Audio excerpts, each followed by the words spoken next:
Hi, everyone. Welcome. I think we're going to let some people, we're going to give people time to keep joining in. But in the meantime, you have actually made it to what is going to be the most exciting and the most fun panel right here at PhilProCon. We're really excited. Before we get started, we're just going to do a round of introductions so everyone kind of knows who's who, but you're in for a treat. I'm Kisa Ocampo. I'm the Vice President of the Filipino Food Movement, and we work to promote, progress, and preserve Filipino cuisine all over the world. On Instagram, we're at Filipino Food Movement, and I'm super excited to be here today because we are going to be talking about some of the favorite things in my life, in my kitchen. It's going to be a battle between Team Adobo and Team Sinigang. So if you guys are just joining, let me know in the chat which is your favorite Filipino food. And if you have a favorite, are you adobo or are you sinigang? But before we hop in, we're going to go around the table. I'm just going to call people at random. We will start with Jasmine. How's it going, Jasmine? That doesn't feel random. I don't know why. That felt hard.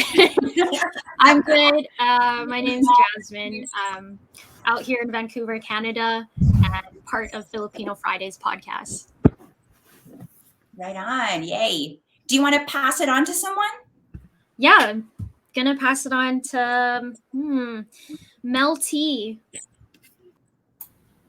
Thanks, Jasmine. Hello, everyone. My name is Melenie Tanada. I go by Mel T.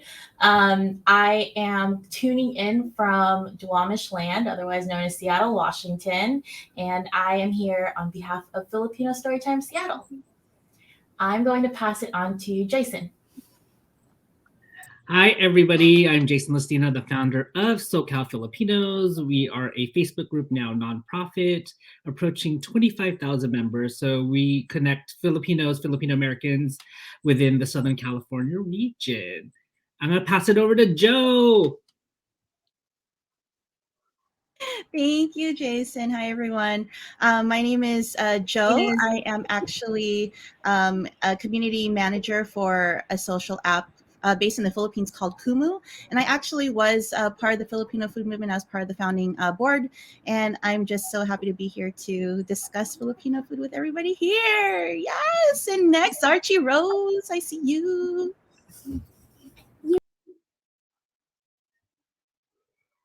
Archie, I think you might be on mute.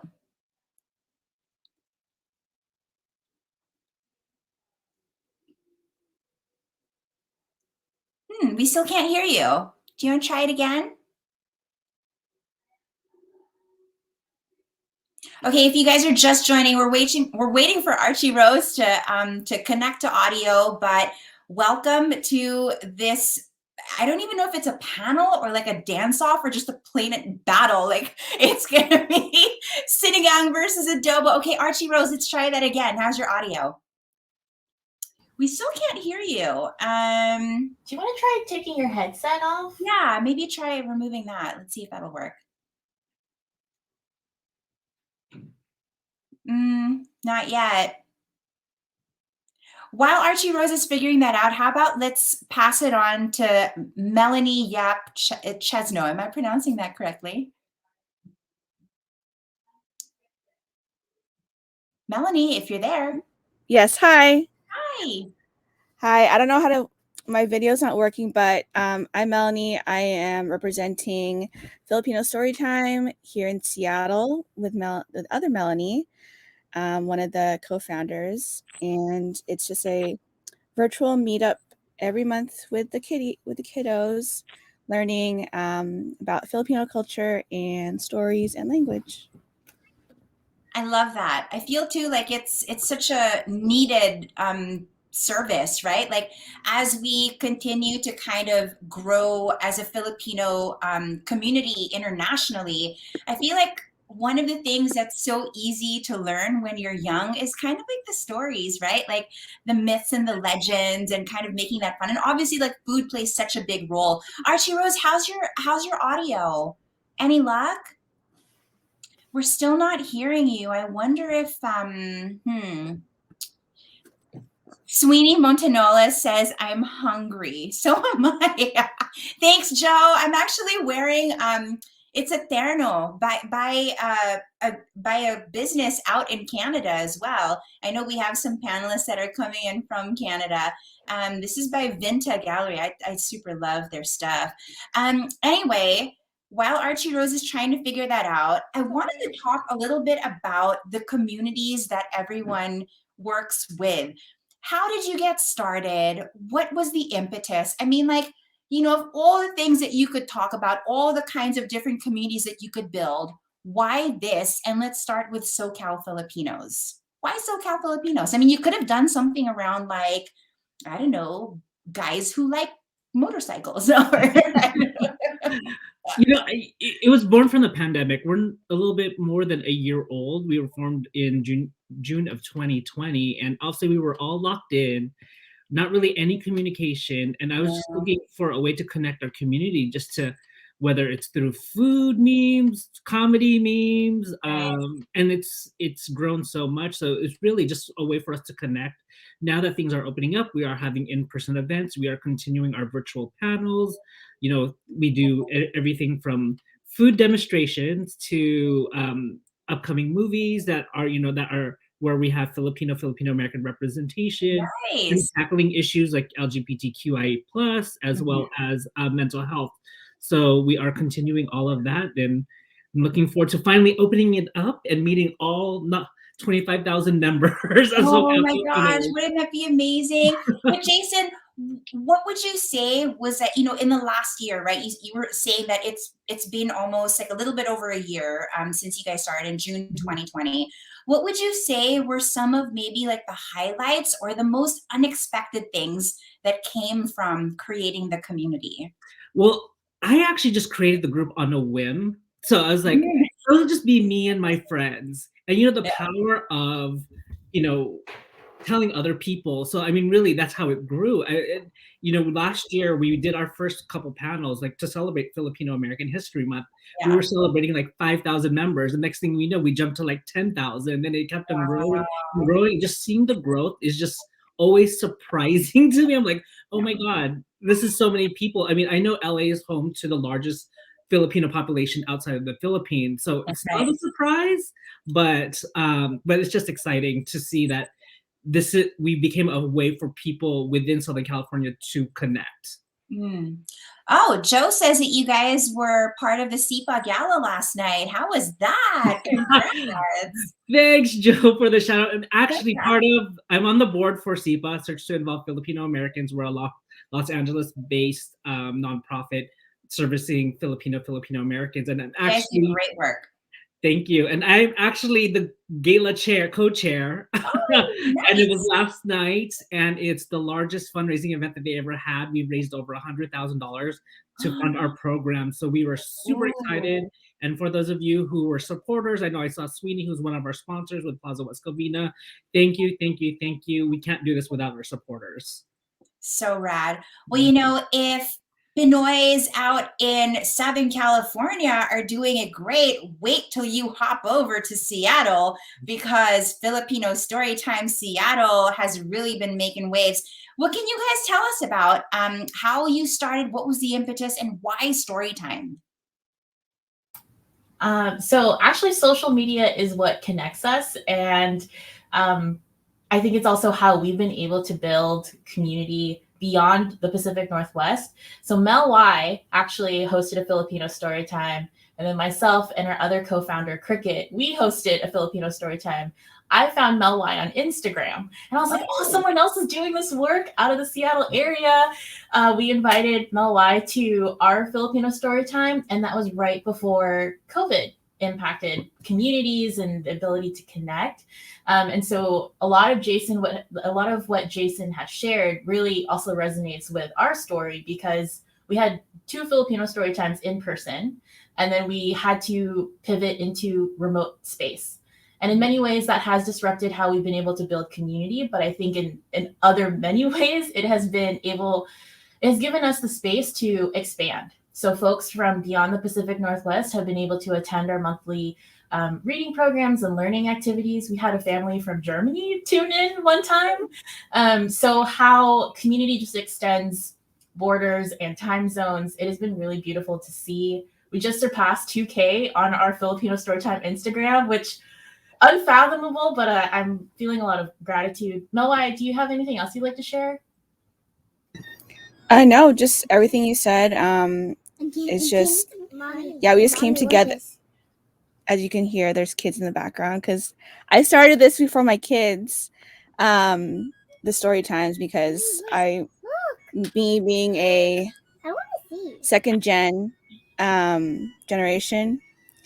my family moved here in the 80s, and so just wanting to keep the traditions alive and passing down our cultures and our language, and our stories, like I said earlier. And what kind of stories are read or are presented during the meetups and the different panels? We've read a little bit of everything, and we really strive to make this bilingual reading program. So we've read Araw sa Palengke, and with every book that we read, we try to associate it with a learning activity. So our most recent read was Araw sa Palengke, which is about going to the market. So our activities around what do you smell, what do you taste, what do you touch, being able to present these in Filipino and in English, and try to encourage in a safe and fun way for people to practice this with their families, with their kiddos. We've read Korakuk's Pansit, we've read Amina, I forget the full title, but that was in Chavacano. So also like what our role is in making sure that our community, regardless of where they are in the diaspora of like first generation, second generation, recognizes that we're really diverse when we say Filipinos. And so being able to introduce different languages, to be able to talk about our indigenous communities in the Philippines, to be able to practice songs and all that stuff in a way that is approachable for a younger audience is something that I think we really strive for. I'm not a parent, but I am an educator. So being able to organize our programs and us as Filipino Storytime to be able to do outreach with local businesses and community organizations. We're led and fueled by community, which I think a lot of us panelists in this space, like that's like a really top value of ours. Totally. So yeah, we've covered everything in Storytime.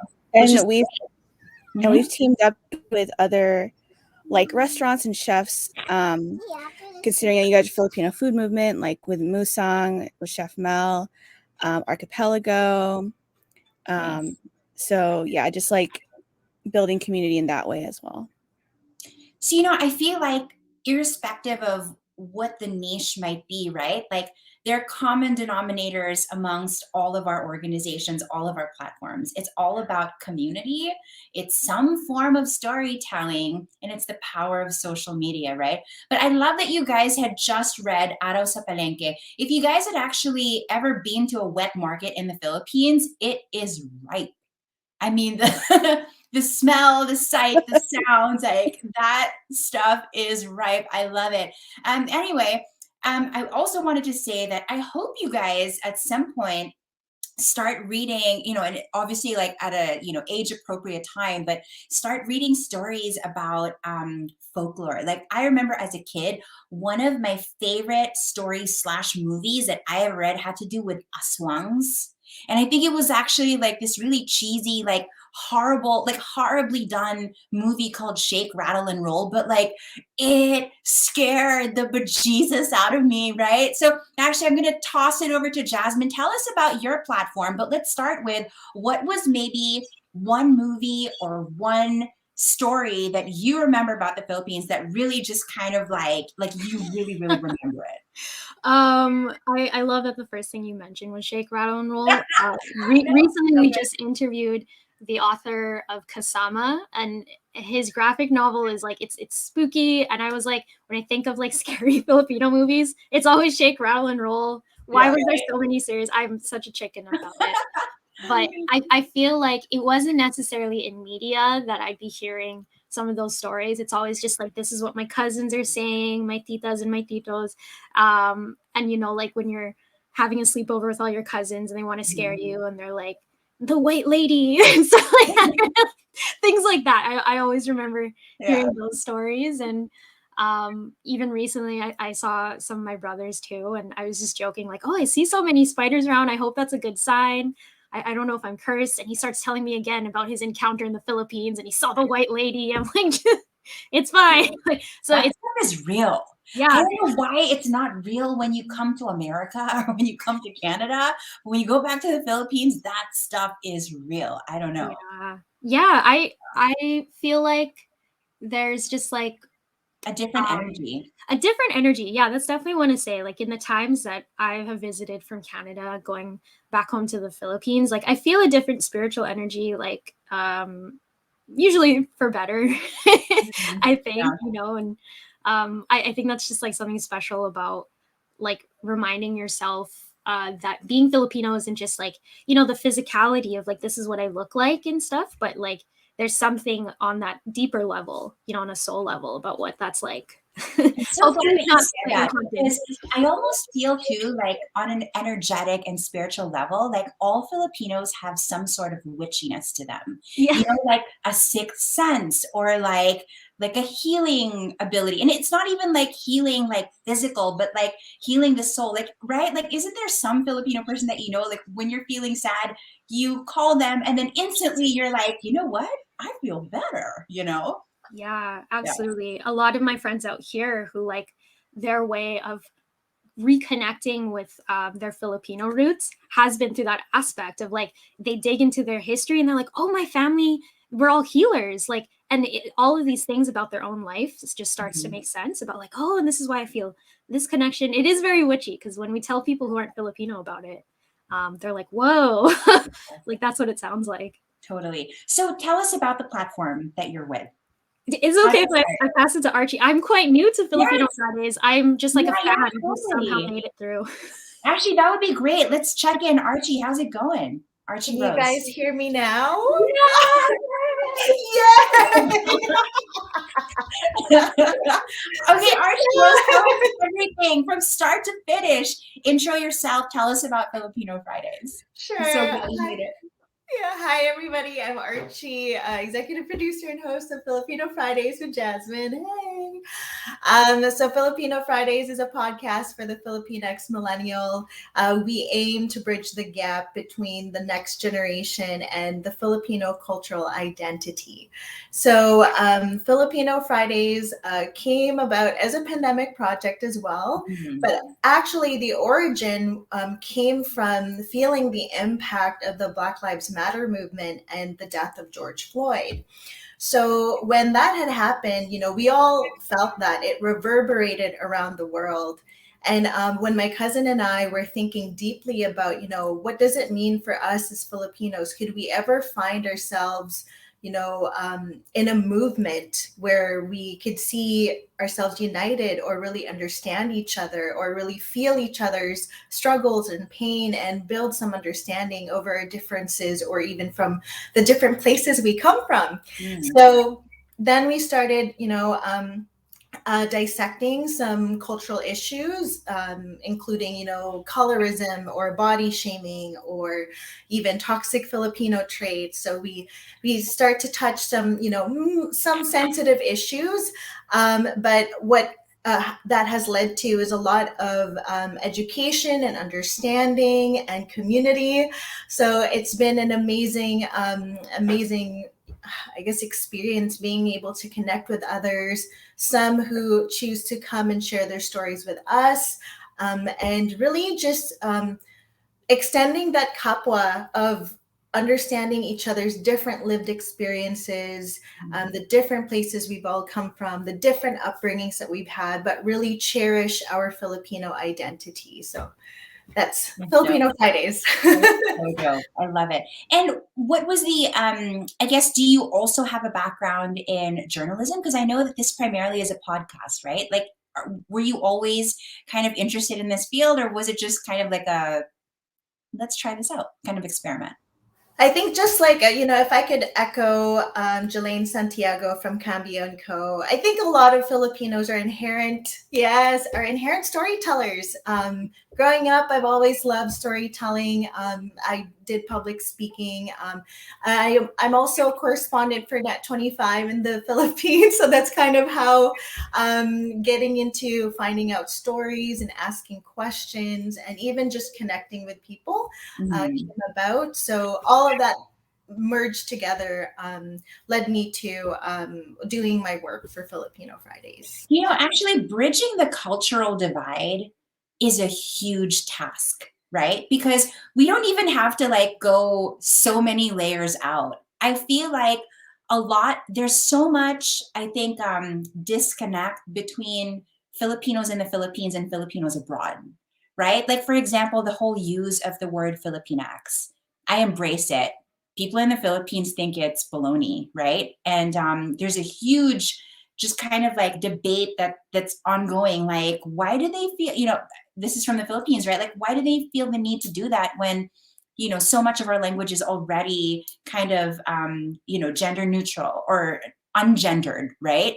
And I think it's kind of being able to bridge that. One of the things that it's kind of coming to mind right now. I loved the Chappelle special on Netflix. I know people have been like trashing it. There's this whole like, walkout that happened over the Chappelle show. But one of the things that he said there about his friend, it was actually a quote by his transgender friend who said something like, "You don't have to understand me. You just have to know that I'm a human being going through a human experience," right? And I think it's kind of like at the end of the day, being able to bridge all the different thoughts and processes and opinions, but just kind of coming to an understanding like, hey, what's our baseline? As Filipinos all over the world, like what's our baseline, right? So that's a really tough job that you have. But, speaking of just kind of, reaching out to the global diaspora of Filipinos. Let's go back to Joe. Joe, Kumu, right? Like, dude, like Kumu is everywhere now. How do you even like zero in? Tell us about the community. How'd you get into this? I mean, you've gone from like Filipino food movement to event planning, like super deep roots in the Bay. And now you're like taking over the world. Girl, what's going on? I like no matter what job I do, whatever event I do, or what platform I'm on, I'm always gonna rep the Bay. I owe it to my grandma because she was the one who raised me, and she made sure that I remembered who I was, and that it was through food. And that's the reason why I do the work I do. I want to tell the stories of folks, whether from here, from the Philippines, from Middle East or Europe. But I think the common denominator in every Filipino is their need for connection. And so that's where Kumu came along. So I started Kumu back in July of 2020 in the thick of the pandemic. And I just started as a live streamer. I wanted to stream about food. I wanted to bring chefs and restaurant owners and small business owners to the app and talk about where they came from, how they identify as a Filipino American or a Filipino in the diaspora. And I wanted to give them a chance to tell their story and shout out their voices to those in the Philippines who may never have heard these stories before. And even though like, it's going global, I'm so happy that Kumu is growing so quickly and so large. But the root of it is because we love being Filipino. And we love our food, and we love telling our stories. So that's telling the stories over food. Yes. So there was this one time I was in the kitchen making adobo for. So funny. I was making adobo on Kumu, and people were saying, you should do a mukbang. And then the next event I did I have a show. It's called The Secret Sauce with Joe Boss on Kumu, and then the next show I did eat with the chef, and we both ate adobo together. I'm not on Team Adobo, I'm on Team Sinigang, but I had adobo, they had adobo. So just having that time with people, getting to know them and breaking bread or sharing rice. I just want to keep that going for my grandma and for my family and for all the shoulders that I stand on. Love that.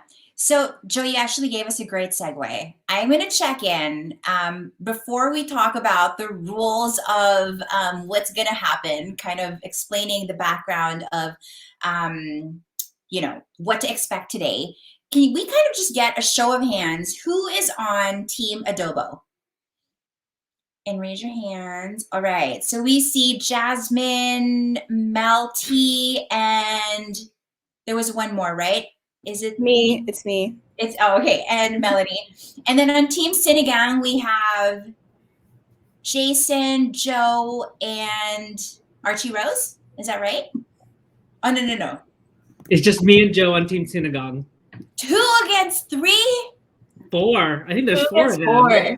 2 against, who's the 4th? 1, 2, 3, 4. Oh, that's yes, right. somebody said Team Sinigang, so in the chat already. Well, listen, you guys have your stuff cut out for you.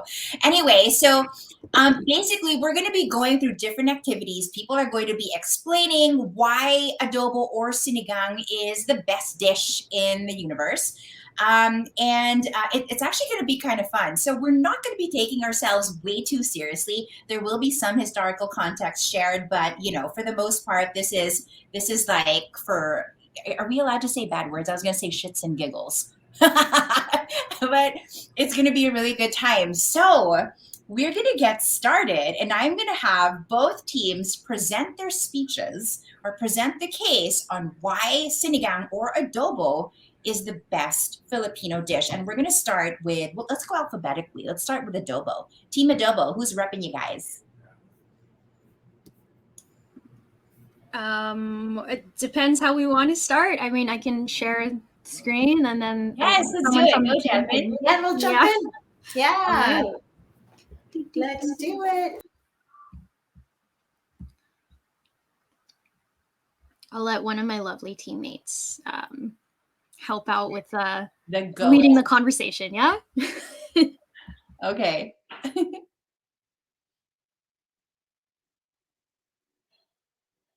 I'm happy to jump in. So we were able to actually gather in community last night to kind of finesse our talking points for this debate. And one of the things that I think resonated with all of us just from the very beginning was how beginner friendly and approachable adobo is. I love sinigang, don't get me wrong, but wanting to recognize adobo is basic in such a great way.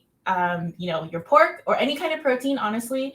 Mel Y has a secret about a family adobo recipe. Your potatoes, hella garlic and onions. You have, just a really classic flavor profile of how, it's a little bit salty. It's also sweet. It's also vinegary and sour, and the umami as well. So it's kind of like we talked about how this is like a gateway dish when we talk about Filipino culture. And it's simple, but it is definitely versatile. Adobo lasts a while. So after a while, you can dry that up and turn it into adobo fried rice. If you have extra adobo, you can put that in some dough and make some baked siopao. So yeah, it's versatile. I see you. Okay. You went from adobo to siopao. I love it. To adobo fried rice. But really, onions though? Onions in adobo? You hear about people like, everyone's Lola makes the best adobo, but I don't know. I don't. Joe, do you think that adobo is supposed to have onions? Because I think like the very basic one actually doesn't necessarily have it, but then again, it's like, it's customizable, right? But I'm curious, anyone else from Team Adobo have anything else to say? Because I think Sinigang's about to serve, and I don't know if you guys are going to be ready for Team Sinigang. Well, yeah, I was thinking. I mean, Archie, like you were the one who found this, and I'm like, well, if you don't like onions.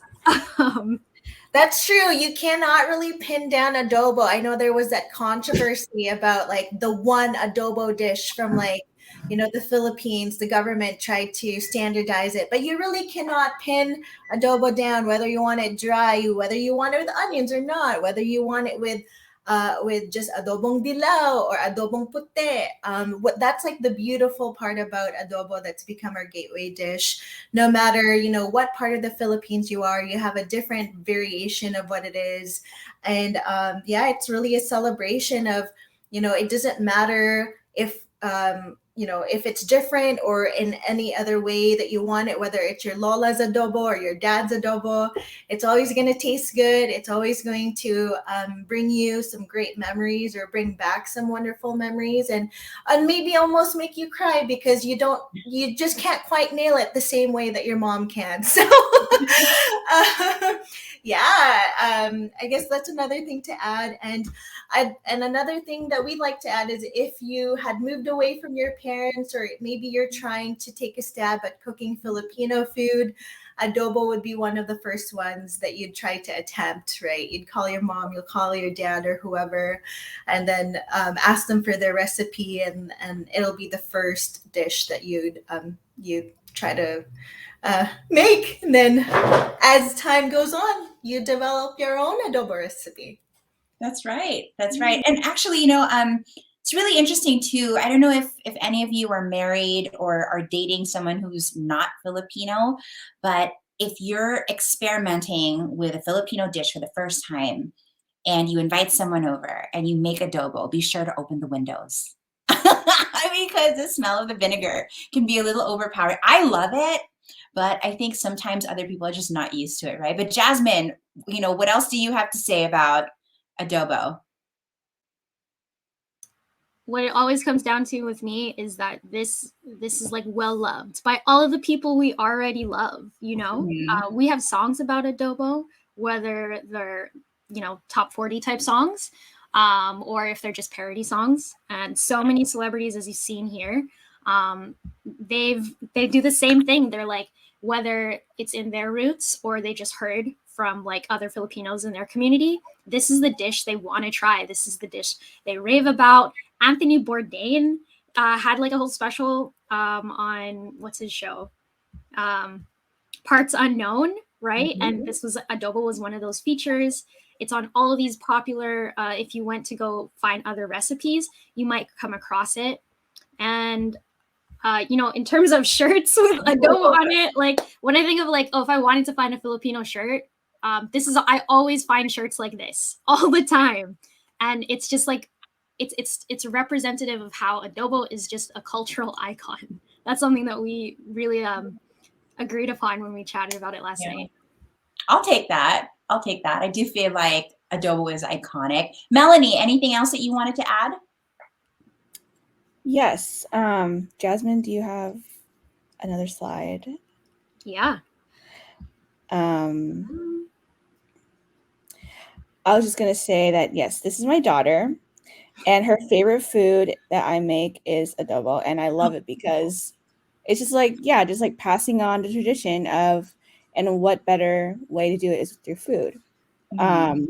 And if you want to play the video, can you hear it? Adorable.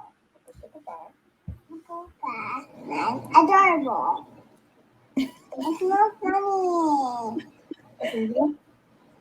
Gusto ko ba ng adorable? She called it adorable. It just kind of sounds like adorable. Gusto ko pa ng adorable. So yeah, and I just love that, like, that's like her favorite food, and like, she's 3, so yeah. Just pass. It's like a dish that you can pass down easily, I think, because like we were saying, how like if you moved away to like some country that it's simple to find soy sauce and vinegar and garlic. So true.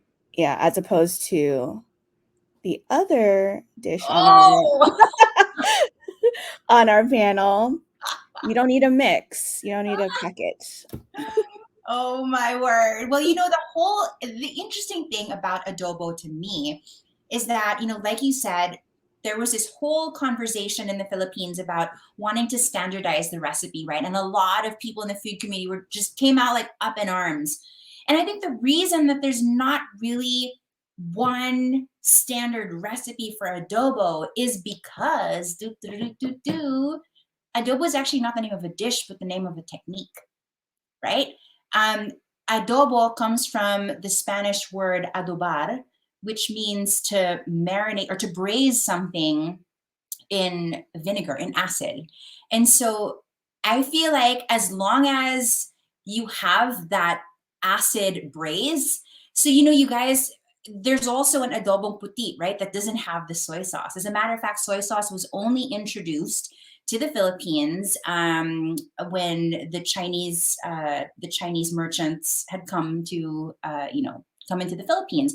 But prior to that, they're actually saying that adobo is actually an ancestral dish. And so, is there one recipe for a standard adobo?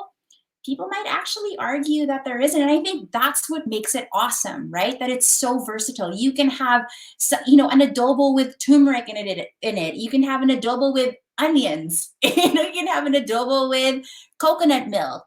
You can have an adobo with like quail eggs and saba bananas, right? And at the end of the day, it's all still adobo. So you guys have made a really strong case, but I'm really excited to hear from our next team, Team Sinigang, to see what they have to say about why Sinigang is the number one dish. I mean, it's already been voted the best tasting soup in the world, right? So let's see what Joe and Jason have to say.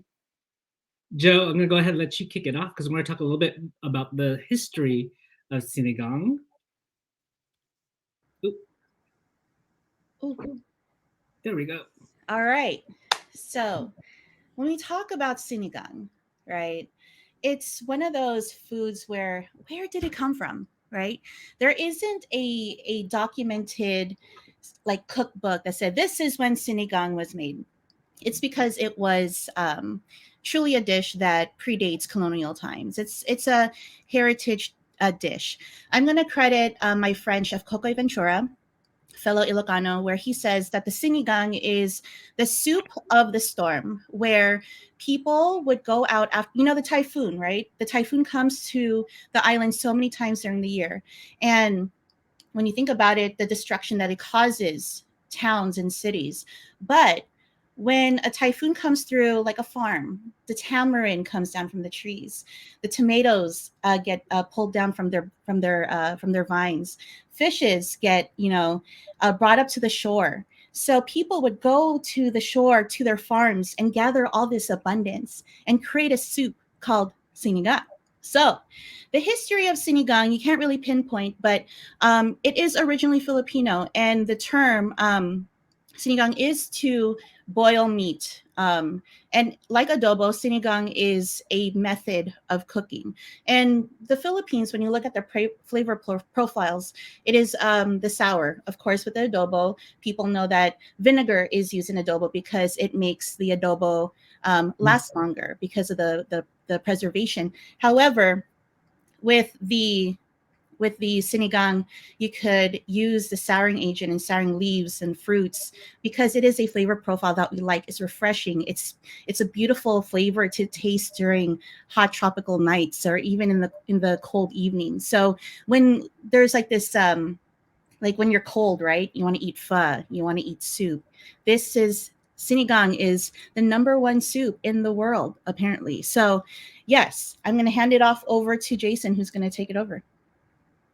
So when we also talk about sinigang and the composition of it, they went the healthy route. You went the healthy route because you actually could customize it. You could choose whichever protein. Yes, you could use fatty meats, but then if you don't want the fatty meats, you could go with like lean meats, pork, shrimp, fish, bangos, tilapia, whichever one you want to do. Salmon. Salmon or salmon, salmon. Yes, salmon. Yeah. And it's not just the protein, you're also adding the vegetables. Again, you could choose whichever vegetables that's to your liking. Sitaw, bok choy, pechay, daikon, okra, eggplant. So there's a wide variety of ways that you can put it, whether you like one vegetable or another. For those that have dietary, specifications, whether if you're a pescatarian or a vegetarian, you could also make it that way. So yeah, it is healthier because you're getting both protein leafy greens, and all that other good stuff that you need for your diet. Jason, question for you. Do you need rice for sinigang? No, not really. You could just eat it as a soup because, I mean, rice is a great add-on if you want it, but you don't have to because you have so much in the sinigang with the vegetables and the protein. It makes And you the thing is, with adobo, I feel like you can't really have the full adobo experience without the carbs. No. Yeah. Good point. Say no to adobo. But anyway. When you asked that question, Kisa, about do you have to have rice? Well, you don't. But it's always nicer. It's always nice, but there is a variety that I had. It was actually concocted in the kitchens when we did Savor Filipino back in the day, where Chef Miguel Trinidad, he made a sinigang mami mo, which was a sinigang mami noodle dish. So you don't need to have rice. You can put noodles in it too. All right, so we're going to be talking about variety. Again, the abundance of vegetables, fruits. Depending on where you're from in the Philippines, you will have a different type of sinigang. So down in the Manila area, I think the pork sinigang with the tamarind is the quote-unquote standard Filipino sinigang. My favorite one is the pork spare ribs because all that gelatinous goodness from the bones get into the broth and it has unctuousness in your mouth. It's beautiful. You can also have calamansi.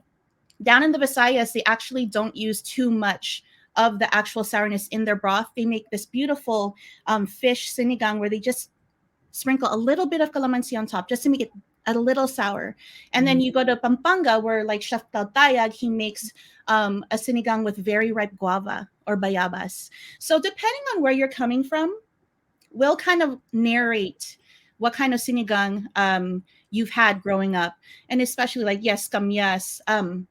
There is actually a chapter in Jose Rizal's Noli Me Tangere where he talked about, coming back from Europe, and then what he wanted was just a bowl of fish sinigang with kamatis and kamyas. So that yearning for that tartness, when you feel it like right behind like your jaw, under your ear, that's the type of tartness you like, right? So the variety, you can't go wrong. You could use different types of leaves, different types of citrus, fruits, tomatoes. Some sinigangs just have very, very ripe tomatoes. So it's a very, very versatile dish using many, many different types of souring agents. I can't believe you went the national hero route. I mean, how do you argue with that? Because Noli Me Tangere could have absolutely said, I crave adobo, but he actually said, I crave a bowl of hot fish sinigang. It's really interesting too, Joe, like out here in, and I'm going to speak about Northern California because I am from out here in the Bay too. Out here, I've heard of adobo made with excess Chardonnay grapes because there is that tartness.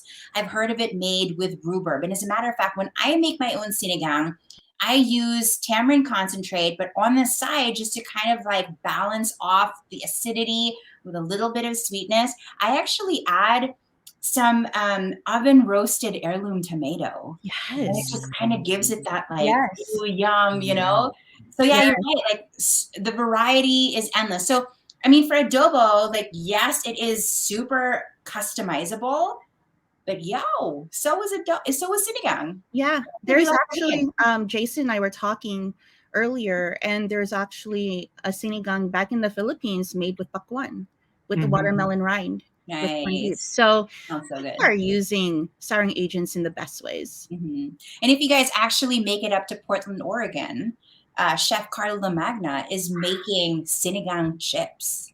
Ooh, that sounds good. Sinigang chips and sinigang fries. I know that somebody uses the powder as a rub on their barbecue. Ooh. So that's good. My mouth is watering as we talk. I mean, my mouth is totally watering. And that's when you know that like we are so used to the very, very sour sinigang because it brings that like, it's almost like a visceral memory, like that facial reaction of like, when you say sinigang, like you're right, Joe, like you feel it like right here at the bottom of your jaw. Like my mouth is watering right now. So if saliva comes out, just holler at your girl. So well, I mean, Jasmine actually says that in Calgary, Canada, there's a restaurant for sinigang hot pot. Oh, wow. I'm down for that. I am down. Let's go. Good. That sounds way good. And But so tell us, you were talking about. I know you had a little bit more about sinigang. Did I cut you off? You were saying something about like how it's like home. Oh yeah, no. Oh, do you want me to take that, Joe? Yes. Yeah, no, we were just talking about like when you think of home. I mean, it's usually the first dish that you think about is sinigang, like your mom's sinigang. A lot of babies, like that was their first food because of the soup and the rice, because they have no teeth or they're just one teeth. It's something that's easy for them to eat, and they were talking about how easy it is for them to make adobo. It's easy to make sinigang also. You just put everything in a pot. That's true. And let it come to a boil. And with that one pot, you feed like your whole family, and you'll have leftovers, or you can invite your neighbors. So that's right. And all you have to do is just add more water, and then it extends the life. And if you want to add more vegetables, like add more vegetables. Yeah. So I mean, it can be a very growing, endless pot of sinigang. I love it. So you guys I feel like you guys are just slaying right now, because one of the things that Team Adobo said is that adobo is the gateway dish, right? For non-Filipinos, if you're a Filipino abroad, whatever. But what you guys are saying is it's a gateway for humanity. We're starting with babies now, right? This is baby food. Yes. Yeah. Okay, so keep going.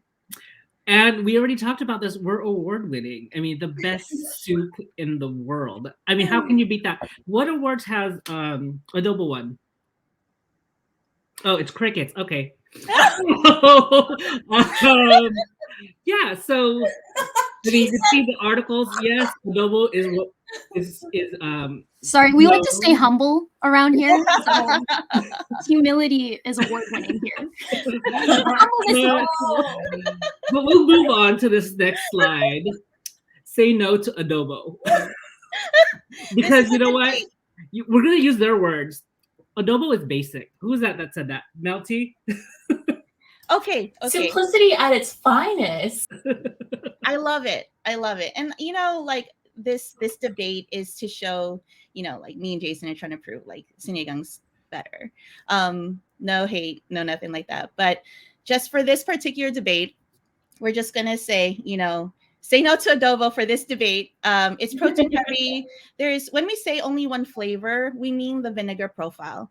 Vinegar is a very important ingredient in Philippine cooking. It's used in preserving and kinilaw and things like that. However, with vinegar, there has to be a process in order for it to be made. You have to ferment. You have to do all these things to vinegar. However, with sinigang, go outside, grab some kamyas, and come back and make some sinigang. Right? You could find adobo in other countries, and honestly, adobo is a colonial name. Sinigang is not colonial, and we want to make sure that we are indigenizing our food and going back to our roots. And it's we have to be proud of the foods that we had prior to the colonizers and prior to all the invaders. And with adobo, I have to say that the adobo that we know now with the soy sauce, they say soy sauce is a primary ingredient for people who are not initiated, when it's really vinegar. Even the version of adobo that we have right now is a very outside influenced version, with the Chinese coming in the 1900s. So sinigang, it's pure, it's inherently Filipino. There's lots of history behind it. There we go. And in closing, sinigang is one of those dishes where it's therapy. What do you do when you get sick? You get sinigang. When you're hungover, you get sinigang. When you're trying to feed your baby, you eat sinigang. But and to defend our humble sinigang packets in Mamacita, there was a reason why people use sinigang packets. With the influx of Filipinos coming in after World War II, they had to find ways to make their food from home, but they weren't able to find indigenous foods and fruits to make their foods. That's why the sinigang packet was very helpful during that time, to make sure that they were making the foods of their home and at least have a taste of home in their new lands. So there, Justin, do you have anything else to add? Yeah, no, like in closing, this point was made because when we asked SoCal Filipinos, Team Sinigang or Team Adobo, a majority of them did say Sinigang. And the one thing that really stuck out was Sinigang represents the Philippines as an agricultural country with a variety of vegetables that's in the dish. I think just with that one point, it represents the Philippines. And I'm done. Salamat po. I don't even have anything left to say. I feel so horrible right now. But Team Adobo, I'm going to give you guys a chance to just like retaliate. Say something. Say something for the adobo. If sinigang is the agricultural symbol, I would like to say adobo is the celebration of, you know, not only from what we've learned from the people we've traded with, or, you know, it's basically what has transformed in what the culture has come from as well. So if you were to say the foundation is sinigang, right? The root of the land, the richness of bringing in all together the ingredients, then the graduation would be adobo, which is when you start trading with the others, then you start innovating and transforming the flavors. Then, you know, it's a celebration of what we've how we've grown and how we've transformed. So we might not be the foundation, but I would say we're the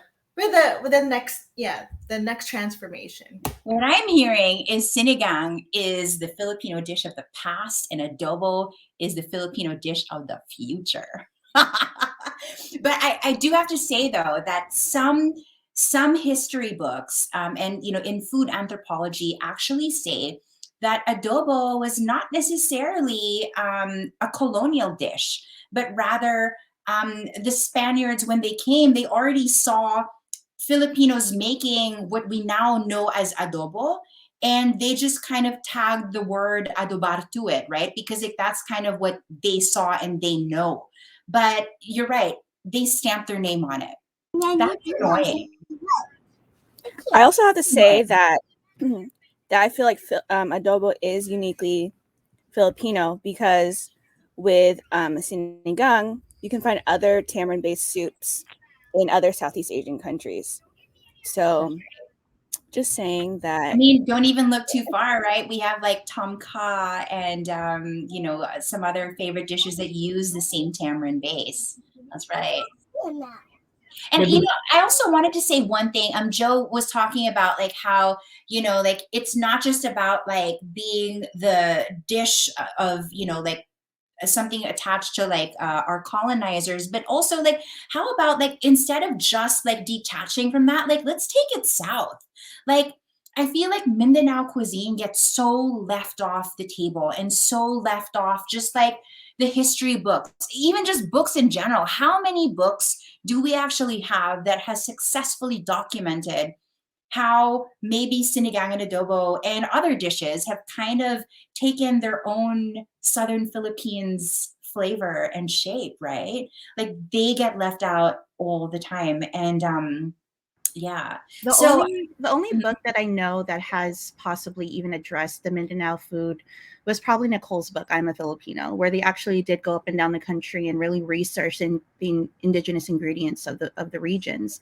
But you're right, you know, like when you think about the foodways in history and who actually came to other parts of the country or other parts of the world, namely the United States, where majority of the folks who were either in the military or recruited by companies here in the United States to come work here were primarily Visayans and Luzonians. And Ilocano. Yeah, Ilocano, right. And Jason and I are Ilocano. So we were even talking about, you know, like the different types of sinigang in each region is totally different. And it actually shows here in the States where, you know, for those in Seattle, you think about, you know, Antilay from Oriental Mart, right? Where they had to use the discarded collards and heads from the canneries in order to make sinigang. And guess what? Now sinigang miso with salmon is now a thing in the Philippines, right? So we have to think about the immigration and the foodways between the two countries and really understand why certain foods, namely Mindanao, have not made it mainstream to the United States. And also great point, Joe, but like how the influence isn't just a one-way street. It's not just Philippines to the rest of the world, but it's also about the rest of the world to the Philippines. And it's not always a bad thing, right? Like I feel like whenever people talk about the period of colonization of the Philippines, like people are just like up in arms, like, you know, like, ew, yuck, you know, terrible part of history, blah, blah, blah. But think about all the things that we gained as well, right? Not to say that it's better than anything pre-colonial, because I don't think that there's anything such as like, better or worse. It just kind of is what we are as a people, right? It kind of is what it is. And, kind of goes back to like the whole storytelling, right? Like Filipino storytellers out there, like how do you now take a look at these two dishes and use them as a way to teach children about who we are and kind of accepting all the things, right? Something to think about. But, I don't know if she brought it out. Do any of you have adobo? Team Adobo, do you have any adobo to show for yourselves? We ate it all. We ate it all. So sorry. Just couldn't resist. So hilarious. Okay, so if you guys are watching and you think that we have a clear winner, let us know in the chat. Is it Team Adobo or Team Sinigang? Because right now, I just feel like I can't even choose. It's pretty ridiculous. But I have to say, Team Sinigang kind of went all out. Very, very brutal. Very, very bloody. Okay, anyway, the next part to this conversation, Team Adobo, Team Sinigang, you guys are going to really imbibe the dish. We're going to role play. And I'm going to be explaining several scenarios. You're going to respond in an adobo way or in a sinigang way. And let's see how we can play out the attributes of both dishes. Okay, the first question is, if you were applying for a dream job, how would you dress up and what would you say to convince the HR team to choose you?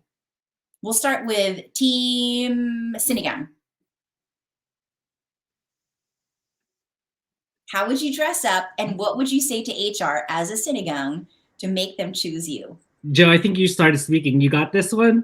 I mean, we could take turns, but for me, I probably would go the Barack Obama route with like a tan suit with like a scarf with like that has purpleness from eggplant and some like, maybe a green belt or something like that because of the sitaw. Maybe I'll make a belt out of sitaw. I don't know. The colors and super red lipstick from the kamatis, right? Yes. I would say, like I got your back.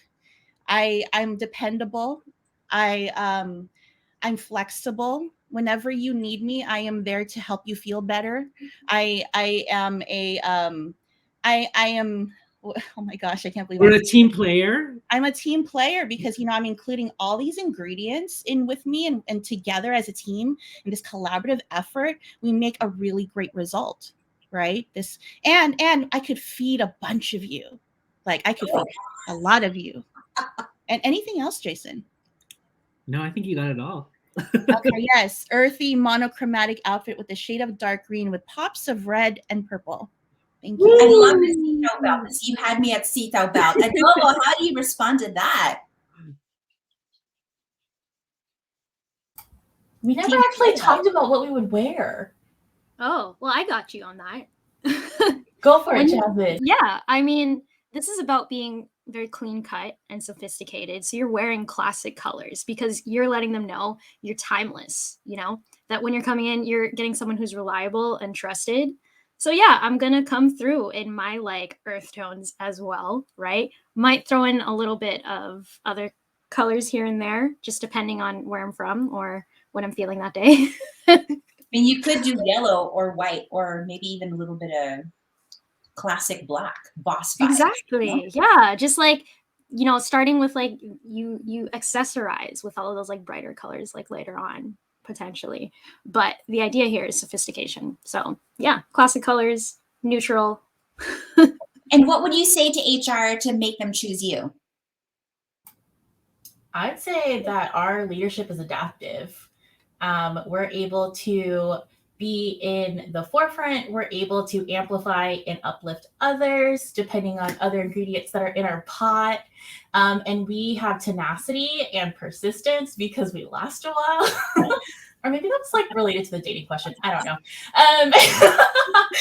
But I think Wait, we're talking about HR. We're not talking about Hinge. Yes. I'm not shocking. That's question Not 3. even around anymore. But in terms of like convincing your interview panelist, I think, being patient, because adobo, like, that simmers for a while to like really maximize the flavor.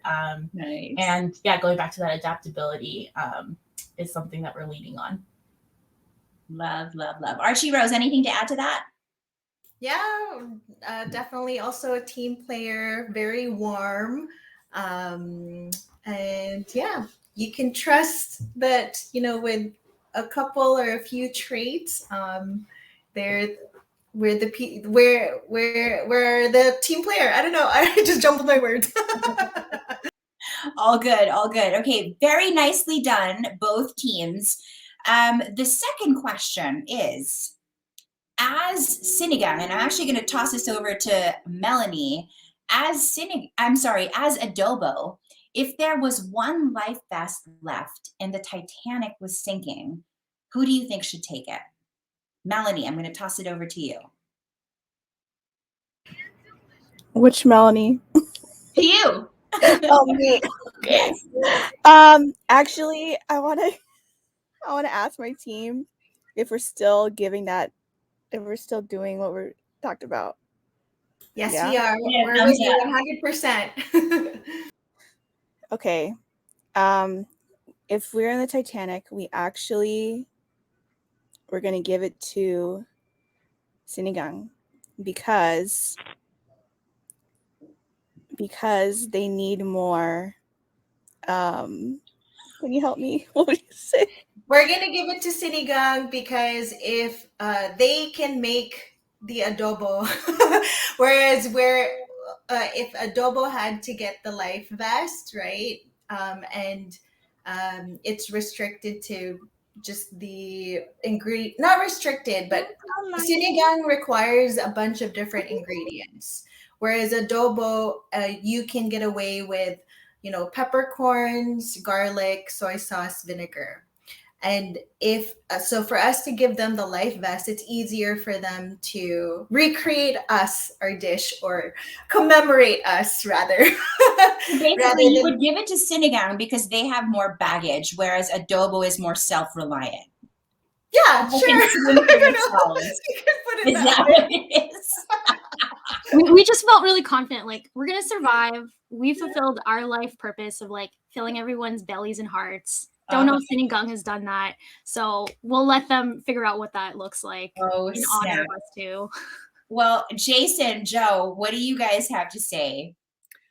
We would give the life vest to adobo because we're a soup and we know how to swim. So done. I don't know why your adobo's so dry. I make it saucy. We're swimming. Swimming since inception. That's hilarious. So I don't know. It's still feeling very, very like equal to me. So I'm not too sure. But let's see how you guys do on question number 3, and maybe this will help people who are watching decide on which team they're actually in. Are you on Team Adobo or are you on Team Sinigang? Okay, so situation number 3: if you are on a date and you really, really like your date, but they dislike the dish, what would you say to convince them otherwise? Let's start with Team Sinigang.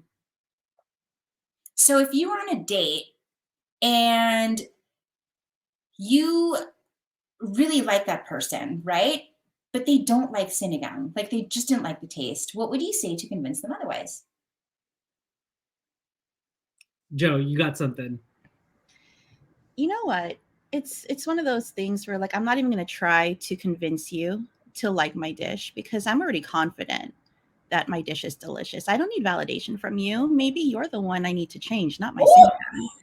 All right. Sinigang is one of those dishes where, it's comfort food for a lot of folks, where it's my therapy. Sometimes I'll go to Lucky Chances, like at where Lucky Chances is, Kisa, after the club, right? I get a spam silog from Yeah, Chances right? after the club. Yeah. Yeah, you have some Sinigang, and then you know what? It's okay, boo. If I don't like you, I'm gonna go to Lucky Chances with this heart rate and then eat my Sinigang. It's all good. I'm not gonna even try to convince you. It's all good.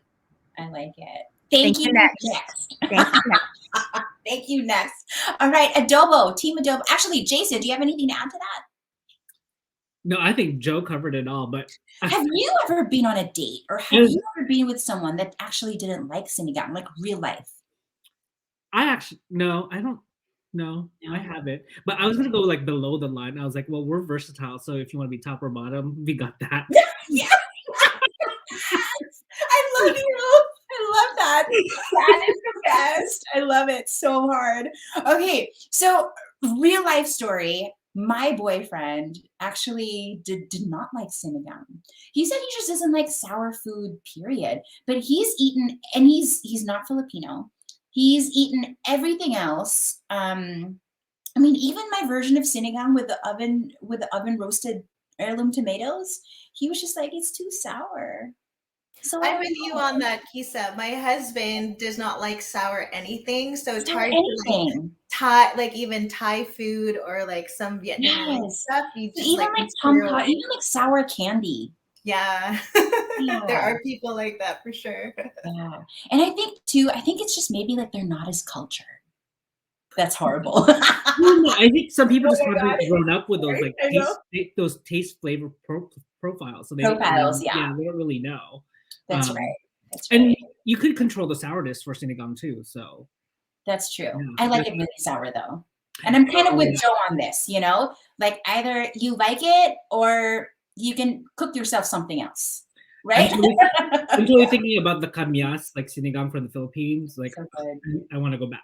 I know, it's so delicious. Yeah, you know that meme where like you have red flags, and then I put, I don't like Sinigang, or I don't like Filipino food. Sorry, I don't like Filipino food. Red flag, red flag. Yeah, that's how I feel right now. I love this. And that's why, Joe, you are now in a very healthy relationship, understanding those red flags, understanding your boundaries, being able to know what is good for you, what your, like what your standards are. You don't like my Sinigang? Thank you. Next. All right, let's switch over to Team Adobo. If you were on a date and you really, really liked your date, but they didn't really like the adobo, what would you say to convince them otherwise? Jasmine, you want to jump in for this? Oh yeah, go for it. Why do they both know? Jasmine is what I want to know. What's your dating life? Okay, well here, you know what? Okay, first you just let them know. She let down her hair. Yeah, you have to let them know what they're missing. Right? I gotta take off my earrings for this. I gotta take off my hoops. I gotta let my hair down. Hey, well, let's square up. Oh my god. Interesting, huh? Okay. What we know, who we are as Adobo, like I said, we're very saucy, we're savory, you know what I mean? The flavor lasts for a long time. This is a long lasting commitment that's going to happen. We're not sour in that way, and we get better, and we're also low maintenance.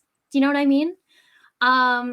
Yeah, like there's nothing more that you should feel like you need to like find out about me. It's not going to be some weird surprise at the bottom of the pot kind of thing, you know. It's everything you need to know. It's right there for you, and sometimes we'll switch it up. And honestly, if you wanted me to go, like, don't you hate it? This is what they wanted me to say. Don't you hate it when Bay leaves? They leave. That's it. They wanted me to make this joke. It's okay. I came up with it. It's my fault. Oh my god, I can't. You hate it when Bay leaves. That needs to be a good one. Oh my god. Well, on everyone's Instagram feed tomorrow. Don't you hate it? We gotta meme that. You know, I have to say, you guys probably took that round. Adobo takes that round. So you guys, let us know, are you guys on Team Adobo or Team Sinigang? Who is winning based on your opinion? But right now, we're actually going to pause on all the fun and games, and we're going to get a little bit more personal. I'm actually going to go around the group, and I wanted to ask just what was maybe one personal story that you have with Filipino food? What's the memory that you associate with it? And why did it just make a lasting impression? Maybe let's start with Meltie. You down? Yeah, I'm down. All right. I am a second generation Filipino American. My family is They came to the US by way of US military. And so home was never really like a place. Like we moved around so much during my childhood. And so Filipino food is what really rooted me and what grounded me in my culture, my heritage, being able to learn, like have the privilege to be in a multi-generational household, like my Lola, my Lolo, my Tita, like they all like lived with us at some point. So being able to have the privilege to learn about the different cooking techniques and the styles and their own, unique twists to these dishes is something that makes me feel a lot of pride and also gratitude.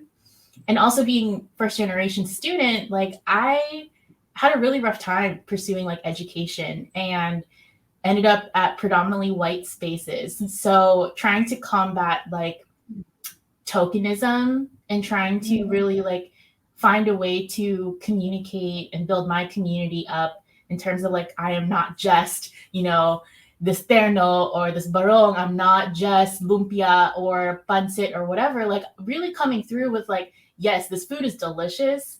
You're going to want so much more. And also, this is more about my people. This is where I come from. And it's something that I'm looking forward to share that with my future family. It's something that also roots me with Filipino Storytime, being able to highlight community organizations, creatives, chefs, who are these businesses that are really trying to share more out about our culture and not in a way that really like silos us or pigeonholes us into just one definition of Filipino.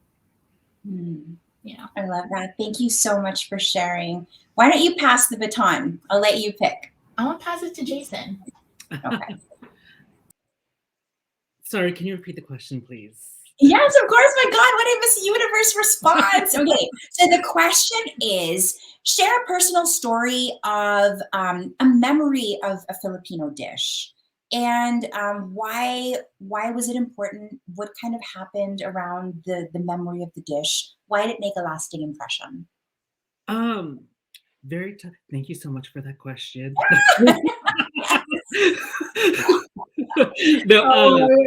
So my mom and my grandfather were both chefs, so they cooked at Filipino restaurants. I grew up in Carson, so heavy. So you're used to really good food. Yes, so really good Filipino food, lots of Ilocano food too, because I'm Ilocano. Yes. And I can't really pinpoint one dish. I mean, I have my favorites, but now I carry a lot of that into, as people call it, side hustle. I own Brown Baked, which is a Filipino-inspired home-based bakery. So I tell me there's cannabis in it.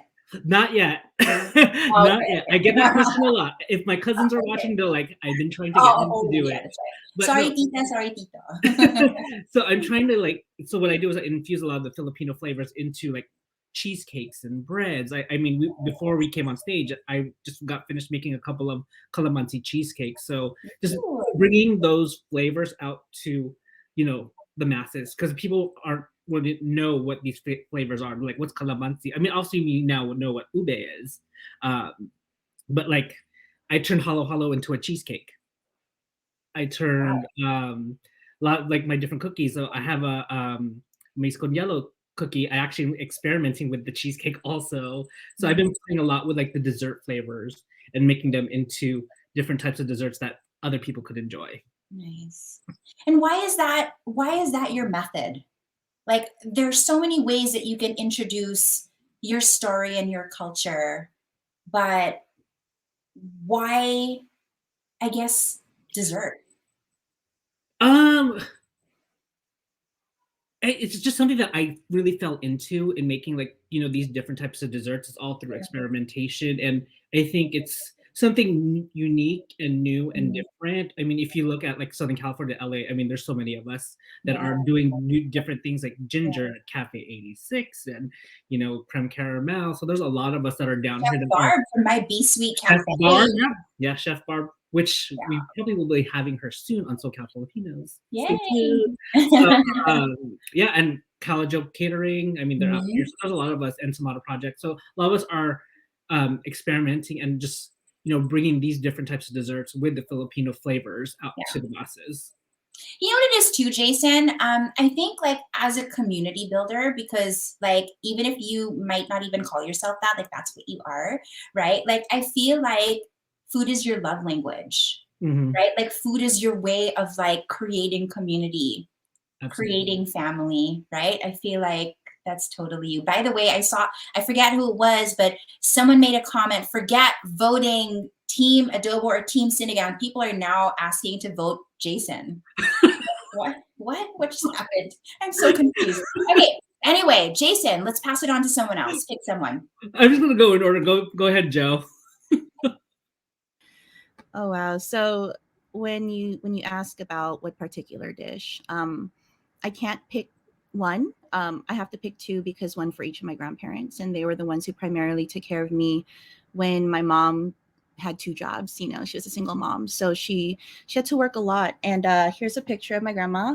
This is my there's a glare, but that's Inang Juana Boston. She actually came here when I was 6 months old or 3 months old.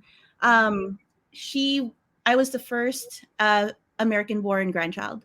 And so when she found out that my mom had given birth, she said, okay, I'm on my way to take care of her. So I'm getting choked up because she really was the one who taught me how to cook. She let me do the sofrito with her. She let me roll the balls for bilo bilo. She would slap my hands if the lumpia was too big, right? And so the dish that really, I don't know, it makes me, really emotional is pancit because she made it for every grandchild's birthday. Every child's birthday, there was always pancit. And you know that Chinese superstition of the longer the noodle, the longer the life, right? So for Halloween, I was actually pancit canton. So that's actually Nice. I can't take it off the wall, but it's like basically it's just a board and I put it over my dress. But that's right. I made pancit because that's so cool. I have a question for you. Yeah. How did your Lola make the pancit? Like, because there's so many different kinds, right? There's canton, there's bihon, there's sotanghon. What kind of pancit? So she did a just strictly chicken bihon. So that's a very simple pancit. I was talking to Jason earlier that there are a lot of foods that are in the mainstream right now that we actually did not eat when we were growing up. So one being kare-kare, pancit canton. You did not eat kare-kare? We did not.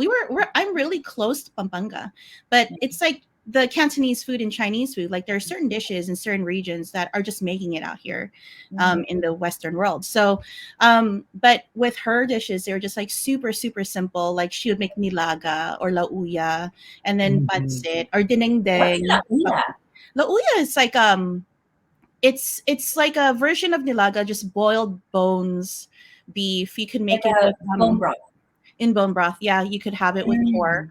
But I've only heard it in namely Ilocano households from Pangasinan, which is really funny. So it's almost like an Ilocano Pangasinense version of a nilaga. Exactly. Yeah. So home cooked food and my grandma, and also balatong. Because, that's it. Nice. Yeah, balatong. Balatong. Yes. Oh my gosh. Okay, so you were saying there's another dish. Yeah, it's actually balatong.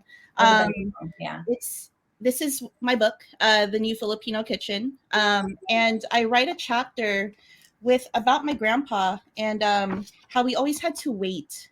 I had to wait for him because he was always like late picking me up from school, and he. Like you wait for a good pot of soup and you wait for a good pot of balatong. I forgot what page I'm on, but then I'll show it later. But I definitely dedicated that chapter to him because, good things are worth waiting for, including Sinigang. Yeah. just one more for Sinigang. Oh my word. Yeah. Okay, wait, Joe, for people who are not familiar with balatong, what are the main ingredients in it and what's it like? So if you like munggo, it's essentially the same thing. So stewed down mung beans that were cooked in, depends on the recipe, but I usually just do onions, garlic, a little bit of ginger, and depending on the greenery that you have, we use malunggay back in the Philippines because we had a malunggay tree right outside my bedroom. But here you could use petchay, spinach, but I use chicken on the inside or pork belly with some chicharron on top. Nice. That on rice Ooh. Yeah, my family's Really version read. for the vegetables, they would use like paria leaves. Yes. Paria leaves, I should say. It almost reminds me of like the Filipino version of what dal is in the Yes. Indians, right? Like It's really lentils. dal. Yeah. Right. Right. So So it's almost like a version of ginisang monggo, but you yes. top it with either chicharon or chicken or pork. Yeah.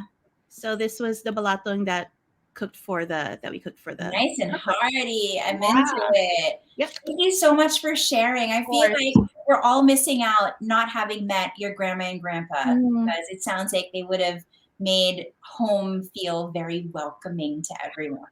Yeah, for sure. Yeah, that's rad. That's rad. Okay, pass it on to someone, Jill. I'm gonna pass it on over to Archierose. Okay. Archierose, what's your like your favorite food memory that really just kind of like lives on, still gives you the feels to this day? I'm gonna echo Joe. I can't just limit it to one. I have to say two. For me, especially here right now in Vancouver, it's cold, it's rainy, and the dish that I remember growing up, when it's raining and everything, is eating lapas bachoy, like the soup Ooh. dish. Are you Ilonggo? Yes, I am. I'm Ilongga. I'm Ilonggo too. Wait, do you have relatives that are aswangs? Because I think my grandma's sister is a total aswang. They're from I do not have relatives. We're the ones who are scared of the aswang. Yeah. My Lola's sister is like total aswang. Anyway, go ahead. So lapas bachoy. Yeah, La Paz Batchoy. I remember, when you're at the bus stop, there's usually like I don't want to say a shack, but there's like a small kitchen who would be serving, where they would have like a bakery, right, with like different kinds of like ensaimadas and Spanish breads, and then they'll also serve you some La Paz Batchoy to go with that. And when it's raining, it's like just like such a comfort memory for me. And then the other one, and it's, my dad is Ilocano, and whenever he goes home, he raves about this. He demands it. We have a dish called kanse in my town. Yeah. And it's like a mix of like bulalo and sinigang together. And it's just so inherently like Visayan, like that dish. And every time we go home, and even my Ilocano dad like loves it and has failed to attempt it because it's just, you can't make it the same like you would if you were, back home and when it's done natively or locally, right? So those two dishes for me just bring back so many memories, because when I was growing up in the Philippines, like that is just something so inherently like personal, where you would go to these, carinderias with like my lola or go with my parents, and then so those are the two dishes that give me the best like fuzzy feelings. I love it. Thank you so much for sharing. Pass it on. Who's next? I will pass it to Mel Y. Okay. I am kind of similar to what Joe was talking about, where growing up, like in my elementary years, my grandparents took care of me. And so I just remember having this memory of going to my grandparents before school, and there'd be a warm bowl of champurrado and pandesal for me to eat. At the same time? Yes, I did. Yeah, I think I dipped it. I remember the memory of the butter in the pandesal melting into the chocolate of the champurrado, and that still gives me the feels. Yeah, and just having, my grandma make that for me. I'm all like choking up now. Yeah, and hopefully I can pass that on, to my children as well, cooking that for them. Do you make champurrado now? Yes, I have. Actually, I've made it actually with I know it's not the same, but just for a quick thing, I've tried to do it with oatmeal. That's how I make mine. Yeah, okay. Yeah, and it's easier. I don't have time. We're evolving as people, we're evolving as a cuisine. Yeah. Oatmeal is absolutely acceptable. It's really and my kids liked it when I made it. So, but yeah, just and then the whole like dipping with the pandesal, and actually I have a lot of kid memories with pandesal, like pandesal with like American cheese. Oh, wait. Did you ever have Cheese Whiz as a kid? In the Philippines, like Yes. so my nanny would like cut the pandesal in, as if it's not already small, right? But in Yeah. hindsight, it's like they would cut the pandesal in half, put a thick layer of Cheese Whiz, and put it in the toaster. And why is that the best thing ever? Yeah. But now I learned like Cheese Whiz, Velveeta, like they call that government cheese out here, right? Like, why is government cheese so good? No, but tell me, what did you used to put on your pandesal? Oh yeah, like American cheese, butter, what else? Yeah, like, or like having like scrambled egg with Ladies' choice jam. spread, Archierose. Oh my God, choice spread. Is that the Did like you ever white? have it with like mayonnaise and Vienna sausage? Like I straight out do from the remember can, eating a lot of Vienna sausage as a kid. right? Oh yes, cocoa jam. Yes, Jason. That's another one. So good. Yeah. So yeah, I think pandesal and champorado is like brings me a lot of memories. Yeah, I love it. And I love that there's so much like Lola energy in this Mhm. group. Actually, I think Jasmine's the last one, right? Jasmine hasn't gone yet. Jasmine, tell us, what's your favorite food memory? And Melanie, thank you so much for sharing. Jasmine, what do you have for us? I almost forgot I didn't go. I was like getting lost in dreams of food. A lot of people It's mentioned about dinner time for everyone. Yeah. I totally was also gonna say like, oh, pandesal, but I'm like having a realization that a lot of the foods that I like, or that like I find like are special, were always because like I think about the Filipino parties. So I grew up with like a big family, but like we were, I was born in Winnipeg, in Canada, so most of my family was there, and then just like a small portion of my family moved to Calgary. But how we ended up, finding a Filipino community, was through a church, and a Filipino church that loves to feed everybody, you know? So when I think about, That's why we go to church. yeah, Yeah, right. Just kidding. Sorry. Connecting with the Filipinos that are here, and like finding like, oh, okay, like, we're all gonna, I remember going to my friend's house for two reasons. Number one, it was like a Manny Pacquiao fight. Number two, her mom made fresh pandesal. And so it was just like a thing where it's just like, I think about Filipino food as like the hospitality of Filipinos, and like we're going to all come together and always around food. And so that's why I think my favorite foods are like palabok, and like I'm never gonna try making it the way my tita does. And like she tried to teach her daughter, but we're also intimidated. We're like, we're not gonna try this. This is too good the way she does it. And I think like the other food for me is like more just thinking about my immediate family with my brothers and my parents. We like to make ginataan with like crab. And yeah, like so it's just really good. And just like that moment of like seeing my mom and her sisters, having moved from Philippines to Canada at a very young age, like cooking was how they started to feel like themselves again. And so like, like they'd go through their day-to-day working their jobs as like immigrants, but then for them, like being able to say like, okay, we're all going to gather together and, present our best selves, our favorite parts of ourselves. Like, I just think about that hasn't changed. Like, no matter how old they've got, they're continuing to feel that sense of like vibrancy and liveliness again. So, and it comes from cooking these dishes. Totally.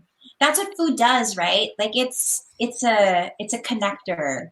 It's a bridge builder, right? And so thank you so much for sharing. I love that. I actually feel like jumping into, I'm feeling a little bit left out. I just wanted to share that I too can't, I don't think I have just one. And depending on the day, I'll probably have a different favorite, like a different food memory that sticks out.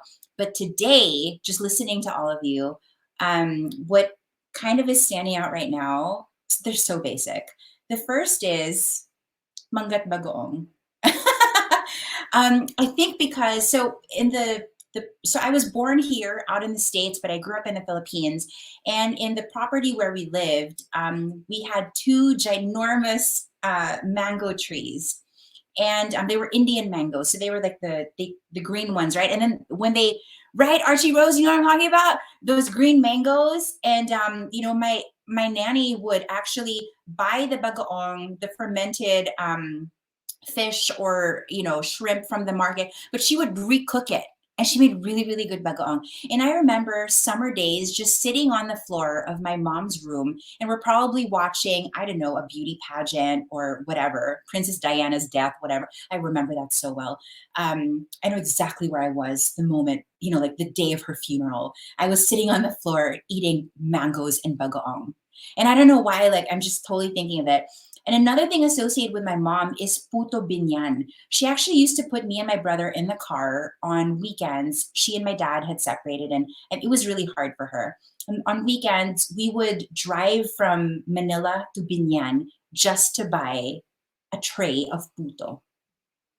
And I think yes, it was the puto, but I think it was also, which is so funny because puto out here is kind of a bad word. No, it's like a boy puta, but but puto is so good, like especially from Binyan with all the cheese in it. And I think it was just the feeling of solidarity with my family. Like, we're gonna hop in the car together, we're gonna buy some puto, and we're gonna come back, and it'll be better, right? But the one thing that I have to say is whenever I think of my dad, because I'm super close to him, I'm a daddy's girl. I'm like this with my dad. My dad's favorite dish is tortang giniling, and I love it. So every time I see tortang giniling, I think of my dad with so much love. So anyway, at this point, we're actually opening it up to a Q&A. If there's anyone who's joining us today, first of all, thanks for joining us and sticking with us this far. We're almost 2 hours in. But if you have any questions for any of the panelists, please feel free to type it into the chat. I'm going to read it out and toss it their way. But I'm actually going to maybe go to the panelists first. Do you guys have any questions for each other? I don't know, about how to grow your following, about how to, I don't know, like secret family recipes. If you're single, I don't know. Any questions? I was gonna ask if I can share a really beautiful quote. I shared it with our team, but it's about our love for Filipino food. So this is from the National Commission for Culture and the Arts, like in the Philippines. So a Filipino may denationalize himself, but not his stomach. He may travel over the 7 seas and the 5 continents and the 2 hemispheres and lose the savor of home and forget his identity and believe himself a citizen of the world. But he remains, gastronomically at least, always a Filipino. For if in no other way, the Filipino loves his country with his stomach. Oh, I love that. That's the best. It's really, really the best. I can totally relate. And it's so interesting because, there's some members of a certain part of my family that I feel were just like, ew, I don't want to go to the Philippines. Like, it's so weird. Like, it's hot and sticky and all the things, blah, blah, blah. They had mostly grown up here, but they still eat Filipino food. When Grandma Nana made her lumpia or okoy, everyone ate it, right? So I feel that. Totally, totally feel it. Jasmine's actually saying you can take the Filipino out of the Philippines, but you can't take the Philippines out of the Filipino. So true, no? So it looks like we don't really have any questions unless there's anything else from the panelists. Okay, I'm kind of sad to end this. But I'm going to say just because there was some sort of a poll going on, it looks like most of the votes went to Sinigang. But I think it's because Jason was running some sort of popularity campaign. And I don't know, I feel like Adobo, you should totally contest this. But Sinigang is the clear winner. Sinigang has won today's debate. But whether it's sinigang or adobo or kare-kare or pancit or lapas bachoy, right? I feel like there's always something unique about our story, about our food that we bring to the table. Always. No dish is ever going to be the same because it's made by different hands, right? Depending on where you are. Mhm.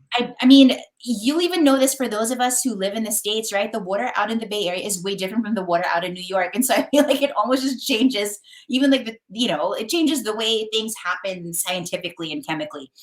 But more than that, what we like to say at the Filipino food movement is that Filipino food is personal, diverse, and inclusive, right?